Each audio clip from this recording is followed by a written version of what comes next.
وما علينا إلا البلاغ المبين. ہماری ذمہ داری تو بس صاف صاف پیغام پہنچا دینا ہے. صدق اللہ العلی العظیم. سامعین کرام، السلام علیکم ورحمۃ اللہ وبرکاتہ. آپ کے پسندیدہ علمی و ثقافتی چینل سچا پیغام کے دینی تعلیماتی پروگرام میں آپ کا استقبال ہے.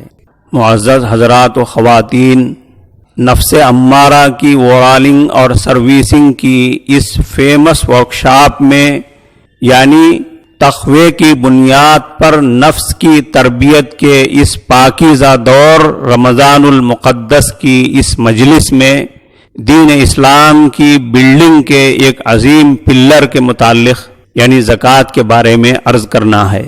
معزز سامعین و سامعات، ہمارے سماج میں تاجر طبقے کا یہ مزاج ہے کہ وہ سستے داموں میں سامان خرید کر اونچے داموں میں بیچنے کی فکر اور کوشش میں رہتا ہے تاکہ وہ نفع اور مال زیادہ سے زیادہ کما سکیں.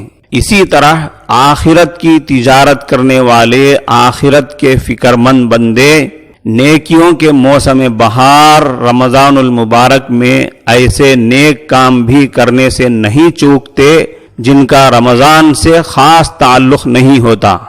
جیسے کچھ لوگ رمضان میں عمرے پر جاتے ہیں، ایسا اس لیے کرتے ہیں تاکہ ثواب زیادہ سے زیادہ ملے، نیکیاں زیادہ سے زیادہ ان کے نام اعمال میں لکھی جائیں.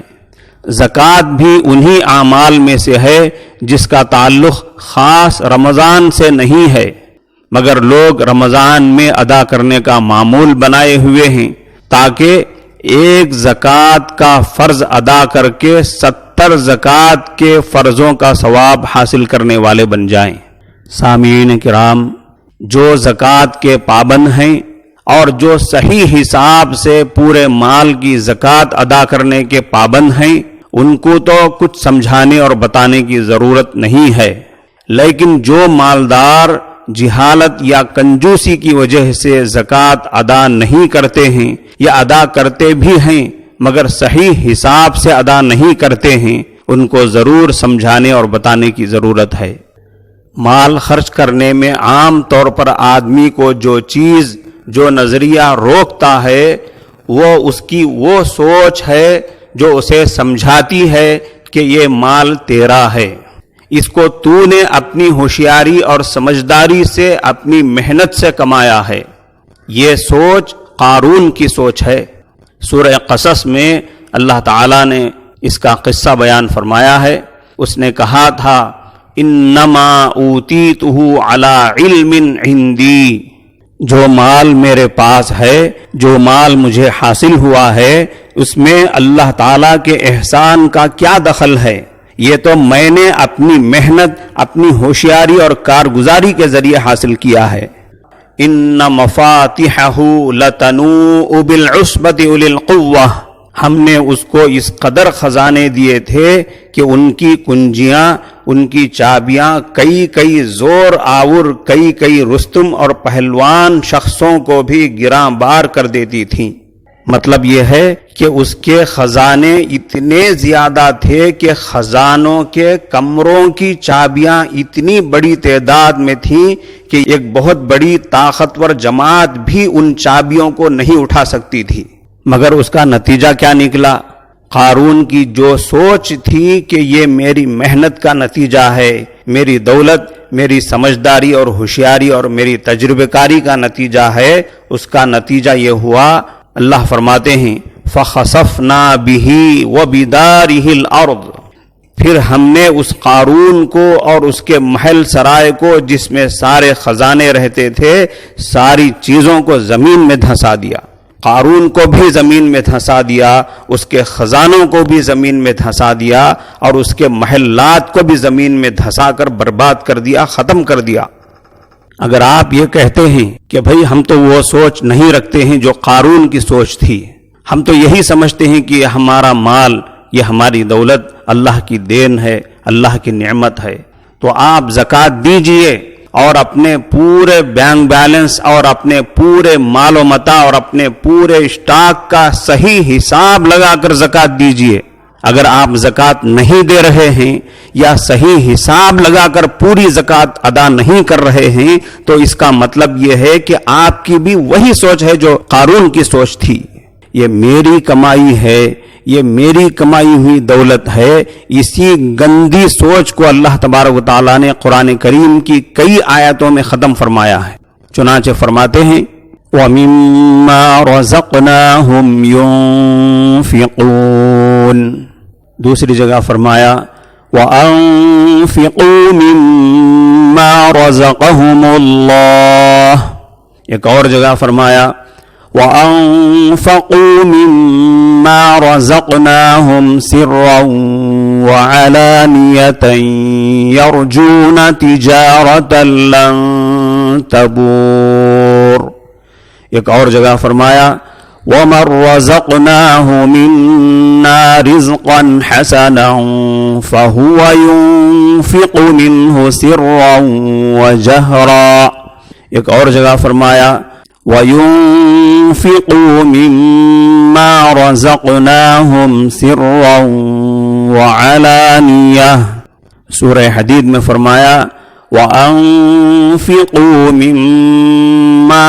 جَعَلَكُم مُّسْتَخْلَفِينَ فِيهِ، ان آیتوں میں کہیں فرمایا تم خرچ کرو اس مال میں سے جو ہم نے دیا ہے۔ اللہ نے یہ نہیں فرمایا کہ تم اپنے مال میں سے خرچ کرو، بلکہ یہ فرما رہے ہیں تم خرچ کرو اس مال میں سے جو ہم نے دیا ہے۔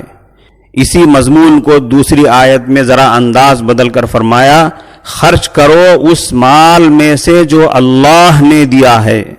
ان تمام آیتوں میں اللہ تبارک و تعالیٰ بندوں کو یہ سمجھانا چاہتے ہیں کہ تمہارے قبضے میں جو مال ہے وہ تمہارا نہیں ہے، وہ میرا ہے، میری امانت ہے۔ جس طرح ہمارے ہاتھ پیر ہمارے کمائے ہوئے نہیں ہیں، ہماری آنکھیں ہماری کمائی ہوئی نہیں ہیں، ہماری زبان ہماری کمائی ہوئی نہیں ہے، ہمارے کان اور ہماری ناک اور ہمارے جسم کے تمام اعضاء ہمارے کمائے ہوئے نہیں ہیں، اور ہمارے جسم کے اندر جان بھی یہ ہماری کمائی ہوئی نہیں ہے۔ یہ ساری کی ساری چیزیں اللہ کی دین ہیں، اللہ کی امانت ہیں۔ بالکل اسی طرح ہمارے قبضے میں جو مال ہے وہ اللہ کی دین ہے، اللہ کی امانت ہے۔ تو کیا اللہ کو اپنی امانت میں سے کچھ مانگنے کا حق نہیں ہے؟ اپنی پوری امانت اور پورا کا پورا مال مانگنے کا حق ہے، لیکن اللہ تبارک و تعالیٰ نے اپنی امانت کو بھی اور اپنے مال کو بھی پورا کا پورا نہیں مانگا، آدھا بھی نہیں مانگا، پاؤ بھی نہیں مانگا، پاؤ کا پاؤ بھی نہیں مانگا، بلکہ یوں فرمایا کہ پورے مال میں سے اپنے سارے ضروری خرچے اور قرضے مائنس کرو، نکال دو، اس کے بعد ضرورت سے زائد جتنا مال بچا ہوا ہو جب اس پر 1 سال گزر جائے تو اس کے 40 حصے کرو، 39 پارٹس تم رکھ لو، بس 1 حصہ میرے غریب بندوں کو دے دو۔ 1,00,000 کے 40 حصے کرو، ان میں سے صرف 1 حصہ یعنی 2,500 روپے مجھے دے دو، یعنی میرے غریب بندوں کو دے دو، باقی 97,500 تم رکھ لو۔ خلاصہ یہ کہ جتنے مال پر زکوٰۃ واجب ہوتی ہے اس کا صرف 2.5% حصہ زکوٰۃ کے طور پر نکالنا ہے۔ کیا یہ کوئی تکلیف کی بات ہے؟ جبکہ اس میں مال والے ہی کا فائدہ ہے۔ کسی بندے نے اس کو بڑے اچھے انداز میں سمجھایا ہے۔ ہم تربوز خریدتے ہیں، مثلا 5 کلو کا ایک تربوز، جب اسے کھاتے ہیں تو پہلے اس کا موٹا چھلکا اتارتے ہیں، 5 کلو میں سے کم از کم 1 کلو چھلکا نکلتا ہے، یعنی تقریباً 20%۔ کیا ہمیں افسوس ہوتا ہے؟ کیا ہم پریشان ہوتے ہیں؟ کیا ہم سوچتے ہیں کہ ہم تربوز کو چھلکے کے ساتھ کھا لیں؟ نہیں، بالکل نہیں۔ یہی حال کیلے کا ہے، یہی حال دوسرے پھلوں کا ہے۔ ہم خوشی خوشی چھلکا اتار کر کھاتے ہیں، حالانکہ ہم نے چھلکے کے ساتھ خریدا ہے، مگر چھلکا پھینکتے وقت ہمیں تکلیف نہیں ہوتی۔ ہم مرغی خریدتے ہیں، زندہ، صحیح سالم، ثابت، مگر جب کھانے لگتے ہیں تو اس کے بال، کھال اور پیٹ کی آلائش نکال کر پھینک دیتے ہیں۔ کیا اس پر ہمیں دکھ ہوتا ہے؟ تو پھر 40,000 میں سے 1,000 دینے پر، 1,00,000 میں سے 2,500 دینے پر کیوں بہت سے مسلمانوں کو تکلیف ہوتی ہے؟ حالانکہ یہ صرف 2.5% بنتا ہے، یعنی 100 روپے میں سے صرف 2.5 روپے۔ یہ تربوز، کیلے اور آم کے چھلکے اور گٹھلی سے کتنا کم ہے۔ اسے زکوٰۃ فرمایا گیا ہے۔ یہ پاکی ہے، مال بھی پاک، ایمان بھی پاک، دل اور جسم بھی پاک۔ اتنی معمولی رقم یعنی 40 روپے میں سے صرف 1 روپیہ، اور فائدے کتنے زیادہ، اجر و ثواب کتنا زیادہ، برکت کتنی زیادہ، مگر یہ 1 روپیہ نکالنا بھی اتنا تکلیف دہ ہے کہ اکثر مسلمان اس میں ڈنڈی مارتے ہیں۔ آخر تربوز اور روپیے میں اتنا فرق کیوں ہے؟ سامعین کرام، یہاں زکوٰۃ کے معاملے میں ذرا اس پر بھی غور فرمائیں کہ عام طور پر عبادتوں کے ثواب اور نتیجے کا وعدہ آخرت کی زندگی میں کیا گیا ہے۔ مثلا نماز سے جنت میں فلاں نعمت ملے گی، روزے داروں کو فلاں ثواب ملے گا، روزے داروں کو فلاں انعام ملے گا، عمرے پر فلاں انعام ہے، حج پر فلاں انعام ہے۔ مگر زکوٰۃ اور صدقات کے لیے جہاں آخرت میں عظیم الشان اجر و ثواب کا ذکر ہے، وہیں دنیاوی نقد فائدے کو بھی بیان فرمایا گیا ہے، اور یہ فائدہ اتنا عظیم ہے کہ دنیا کی کسی دولت سے اس کی قیمت نہیں لگائی جا سکتی، اور اس فائدے کو حاصل کرنے کے لیے انسان بڑی سے بڑی قربانی دینے اور مالی نقصان برداشت کرنے کے لیے تیار ہو جاتا ہے۔ وہ کیا ہے؟ وہ فائدہ یہ ہے کہ زکوٰۃ اور صدقات ادا کرنے سے بلائیں اور مصیبتیں ٹلا دی جاتی ہیں۔ حدیث میں ارشاد نبوی ہے، حضرت صلی اللہ علیہ وسلم نے فرمایا، بادروا بالصدقہ فإن البلاء لا يتخطاها، صدقہ دینے میں جلدی کرو، اس لیے کہ مصیبت صدقے سے آگے نہیں بڑھتی۔ یعنی اللہ تعالیٰ صدقے کی برکت سے، زکوٰۃ کی برکت سے مصیبت کو دفع فرما دیتے ہیں۔ ایک دوسری حدیث میں فرمایا گیا، ان الصدقۃ لتطفئ غضب الرب وتدفع میتۃ السوء، صدقہ اللہ تبارک و تعالیٰ کے غصے کو ٹھنڈا کر دیتا ہے اور بری موت سے بچاتا ہے۔ یعنی سخت بیماری اور سنگین حالات سے بچانے میں صدقہ بہت ہی فائدہ مند ہے۔ یہاں ایک بات ذہن نشین کر لینا چاہیے کہ قرآن کریم میں اور احادیث میں کئی جگہوں میں زکوٰۃ کو صدقہ فرمایا گیا ہے۔ جہاں قرآن کریم میں مالداروں سے زکوٰۃ وصول کر کے غریبوں پر خرچ کرنے کا حکم فرمایا گیا، وہاں فرمایا گیا، خذ من اموالہم صدقۃ، مالداروں سے زکوٰۃ وصول کیجئے۔ زکوٰۃ کا ایک فائدہ یہ ہے کہ جس غریب کو زکوٰۃ دی جاتی ہے اس کی تکلیف دور ہوتی ہے، اور جب غریبوں کی تکلیف دور ہوگی تو وہ غریب لوگ اس مالدار سے خوش ہوں گے اور اس کے حق میں دعائیں دیں گے۔ اسی وجہ سے تو فرمایا گیا کہ سخی آدمی یعنی صدقہ دینے والا، ہدیہ دینے والا، زکوٰۃ دینے والا سخی مالدار اللہ سے قریب ہوتا ہے، جنت سے قریب ہوتا ہے، لوگوں سے قریب ہوتا ہے اور دوزخ سے دور ہوتا ہے۔ سامعین کرام، یہ تو زکوٰۃ کے دنیاوی فائدے ہوئے کہ مال کی حفاظت ہوتی ہے، مال میں ترقی ہوتی ہے، مال میں برکت ہوتی ہے، اور زکوٰۃ دینے والے مالدار سے سماج کے لوگ خوش ہوتے ہیں، دعائیں دیتے رہتے ہیں۔ اگر آخرت کے لحاظ سے سوچا جائے تو زکوٰۃ اور صدقے کے اخروی فائدے بھی بے شمار ہیں، اور اصل میں یہی فائدے ہمارے پیش نظر رہنے چاہیے۔ آخرت کا فائدہ یہ ہے کہ زکوٰۃ دینے سے اللہ کا حکم پورا ہوتا ہے، اللہ کی رضا حاصل ہوتی ہے، اور 1 روپیے کے بدلے میں 700 گنا اجر دیا جاتا ہے. پھر اخلاص کی وجہ سے اور رمضان کی وجہ سے اور بڑھ جاتا ہے.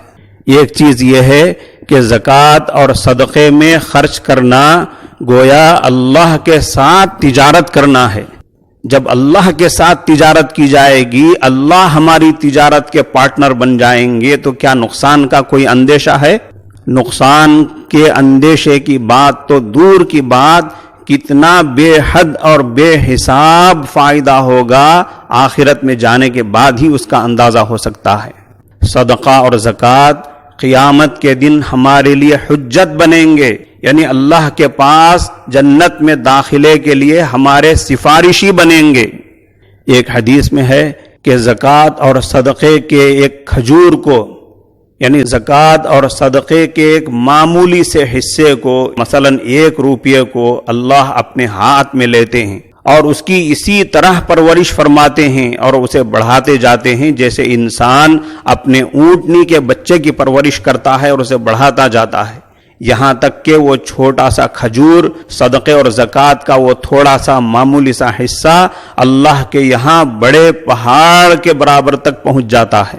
ایک حدیث کے مطابق یہ صدقہ اور یہ زکوٰۃ قیامت کے دن ہمارے لیے سائبان بنیں گے، یعنی جس دن اللہ کے عرش کے سائے کے علاوہ کوئی سایہ نہیں ہوگا، یہ زکوٰۃ اور صدقات ہمارے لیے سایہ دینے والے بنیں گے. بخاری اور مسلم کی ایک حدیث کا مفہوم اور خلاصہ یہ ہے کہ جس طرح روزے دار کے لیے جنت کا ایک اسپیشل گیٹ تیار کیا جاتا ہے جس سے جنت میں اعزاز کے ساتھ اس کا داخلہ کرایا جاتا ہے، بالکل اسی طرح جو شخص زکوٰۃ اور صدقہ ادا کرنے کا پابند ہے، صحیح حساب کتاب کے ساتھ صدقہ اور زکوٰۃ ادا کرتا ہے، اس کے لیے بھی ایک اسپیشل گیٹ تیار کیا جاتا ہے جنت میں داخلے کے لیے، جس کا نام ہے باب الصدقہ. اس باب الصدقہ کے ذریعے سے صدقہ اور زکوٰۃ دینے والے جنت میں داخل ہوں گے. سامعین کرام، ان تمام روایتوں سے اس کا اندازہ لگایا جا سکتا ہے کہ زکوٰۃ اور صدقہ ہمارے لیے کتنی بڑی رحمت کی چیز ہے، اور جس کو اللہ تعالیٰ نے نصاب کا مالک بنا رکھا ہے، یعنی مالدار بنا رکھا ہے، اس کے ساتھ کتنے فضل عظیم کا معاملہ فرمایا ہے. اس کے باوجود بھی اگر ہم زکوٰۃ ادا کرتے وقت اور صدقہ دیتے وقت اپنے دل میں تنگی محسوس کریں اور اسے ایک ٹیکس کی طرح سمجھیں، تو یہ کیا ہماری بے وقوفی نہیں ہے؟ کیا یہ ہماری بے دینی اور کنجوسی کی نشانی نہیں ہے؟ کیا اس میں ہماری محرومی نہیں ہے؟ ہمارے پاس کتنا مال ہے، ہماری کتنی دولت ہے، کتنا بینک بیلنس ہے، کتنی پراپرٹی ہے اور سونا چاندی کتنا ہے، ساری چیزوں کو ہم جانتے ہیں. جب ہم زکوٰۃ ادا کرنے کے اہل بن چکے ہیں تو ہماری اولین کوشش یہ ہونی چاہیے کہ ہم اس فریضے کو ادا کریں اور اس فرض کو انجام دینے میں قطعاً ٹال مٹول سے کام نہ لیں. خاص طور پر لاک ڈاؤن کے سنگین حالات کو پیش نظر رکھتے ہوئے اور ماہ مبارک کی 70 گنا کی فضیلت کو مد نظر رکھتے ہوئے اپنے پورے مال کا صحیح حساب لگا کر پوری زکوٰۃ نکالیں اور اس میں تاخیر بالکل نہ کریں. اللہ تعالی امت مسلمہ کے مالدار مردوں اور عورتوں کو صحیح حساب کتاب کے ساتھ پوری زکوٰۃ ادا کرنے کی توفیق عطا فرمائے.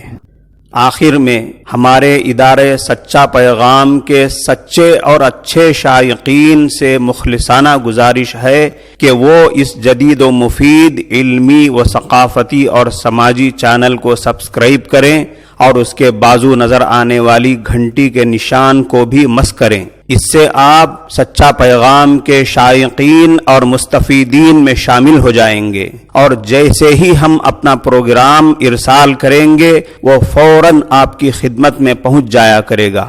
اس جدید و جمیل چینل کے ذریعے موقع کی مناسبت اور وقت کی ضرورت کے لحاظ سے ضروری اور اہم پیغامات، قرآنی فرمودات، نبوی ارشادات، ملک کے باوقار علماء کرام کی ہدایتیں اور نصیحتیں، دیش کے قائدین و عمائدین کے مفید مشورے موقع بموقع آپ کی خدمت میں پیش کیے جائیں گے انشاءاللہ.